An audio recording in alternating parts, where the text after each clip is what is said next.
Bismillahirrahmanirrahim. Assalamualaikum warahmatullahi wabarakatuh. Selamat siang dan salam sejahtera.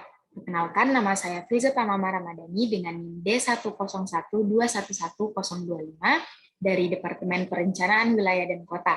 Di kesempatan kali ini, saya akan membawakan materi dengan tema isu-isu perkotaan. Terkhususnya judul yang saya ambil yaitu analisis faktor-faktor penyebab kemacetan persimpangan jalan di Kota Makassar. Sebelum masuk ke faktor-faktor penyebab kemacetan, tentu kita harus mengetahui terlebih dahulu apa itu kemacetan. Nah, kemacetan itu adalah situasi atau keadaan tersendatnya atau bahkan terhentinya lalu lintas yang disebabkan oleh banyaknya jumlah kendaraan yang melebihi kapasitas jalan. Adapun persimpangan jalan adalah suatu daerah umum di mana dua atau lebih ruas jalan saling bertemu atau berpotongan yang mencakup fasilitas jalur jalan atau roadway dan tepi jalan atau roadside, di mana lalu lintas dapat bergerak di dalamnya. Nah, masuk ke faktor yang mempengaruhi faktor yang mempengaruhi kemacetan. Yang pertama ada peningkatan jumlah penduduk. Jumlah penduduk Kota Makassar sendiri kurang lebih sebanyak 1,7 juta jiwa dengan tingkat pertumbuhan 2,72% per tahunnya. Keadaan ini tentu mendorong aktivitas dan dinamika yang semakin tinggi dan cepat, serta arus urbanisasi yang tidak bisa dibendung. Nah, dengan meningkatnya jumlah penduduk, tentu akan menyebabkan peningkatan arus lalu lintas yang menyebabkan masalah kemacetan. Namun sayangnya, dengan berbagai keterbatasan yang dimiliki, pemerintah Kota Makassar gagal atau tidak dapat mengimbangi meningkatnya jumlah penduduk tersebut dan tidak mampu menyediakan berbagai kebutuhan masyarakat, terutama dalam penyediaan prasarana jalan. Selanjutnya yaitu peningkatan jumlah kendaraan. Diikuti dengan meningkatnya daya beli masyarakat terhadap kendaraan bermotor, tentu jumlah kendaraan akan selalu bertambah, baik roda 2 maupun roda 4, yang pada akhirnya akan membuat volume lalu lintas yang semakin hari semakin padat dan menyebabkan kemacetan. Kemudian faktor yang ketiga yaitu penampang luas jalan yang tidak memadai.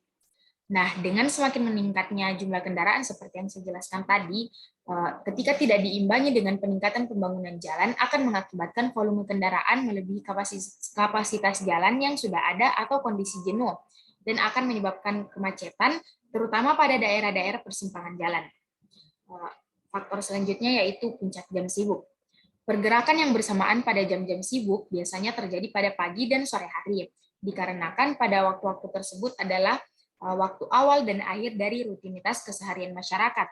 Pada pagi hari biasanya masyarakat beraktivitas dengan berangkat ke kantor, ke sekolah, ke pasar, ataupun untuk memenuhi keperluan lainnya. Sedangkan pada sore hari adalah waktu mereka untuk pulang ke rumah setelah melakukan aktivitas. Faktor selanjutnya yaitu perilaku pengguna jalan. Perilaku dari pengguna jalan yang kurang disiplin seperti berhenti bukan pada tempatnya, menerobos lampu merah, melawan arus, dan pelanggaran lainnya tentu akan menyebabkan terjadinya kemacetan di berbagai titik di kota. Nah, kesadaran akan tertibnya berlalu lintas yang cukup rendah perlu ditingkatkan lagi oleh masyarakat terutama di Kota Makassar ini. Faktor selanjutnya yaitu pengaruh hambatan samping. Nah, hambatan samping di sini seperti kendaraan yang parkir pada bahu jalan, kendaraan yang keluar masuk, pejalan kaki, pedagang yang berjualan di pinggir jalan, dan angkutan-angkutan umum yang menaik turunkan penumpang di pinggir jalan. Tentu hambatan-hambatan ini akan membuat akses jalan menyempit karena aktivitas tersebut menutupi sebagian dari jalan.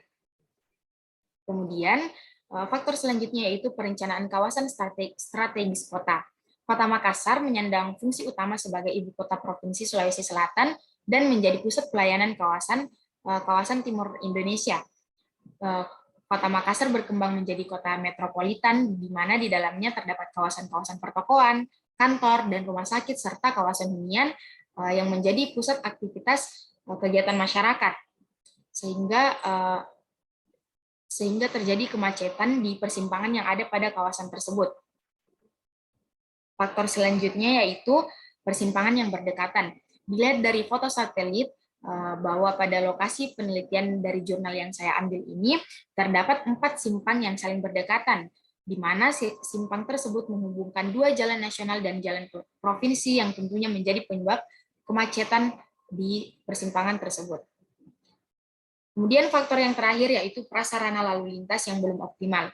Nah, prasarana lalu lintas yang tidak optimal ini juga menjadi salah satu faktor yang menyebabkan kemacetan di berbagai titik di kota. Adapun prasarana lalu lintas tersebut berupa fasilitas pendukung jalan seperti trotoar, median jembatan penyeberangan orang, dan fasilitas pendukung yang lainnya. Adapun solusi melihat dari faktor-faktor penyebab kemacetan yang tadi saya jelaskan, ada beberapa solusi yang dapat ditawarkan untuk mengatasi kemacetan yang terjadi di persimpangan jalan. Contohnya seperti pelebaran jalan, pelarangan parkir di bahu jalan, pembangunan flyover, peningkatan prasarana jalan, penegakan hukum, penambahan personil, pengaturan lalu lintas, dan yang terakhir dengan penerapan manajemen lalu lintas. Baik, itu saja tadi materi yang dapat saya sampaikan. Semoga dapat bermanfaat bagi kita semua. Kurang dan lebihnya mohon dimaafkan. Wassalamualaikum warahmatullahi wabarakatuh.